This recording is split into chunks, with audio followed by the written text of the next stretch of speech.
வெண்பருத்தி நூலெடுத்து வாய் வெடிச்ச பூவெடுத்து நான் அணிஞ்சிட தொடுத்து வச்ச நடினமான மாலை இது.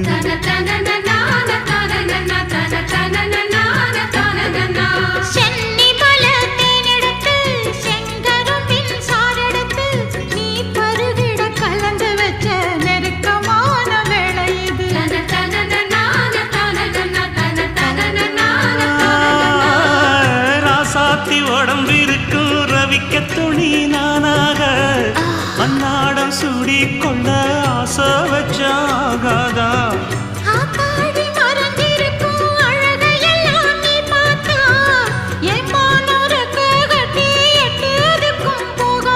அடிச்சி சக்கரையே எட்டி நீயும் நிக்கிறியே நான் ஏங்கி ஏங்கி பாக்குற போறாங்க பண்ணுறியே.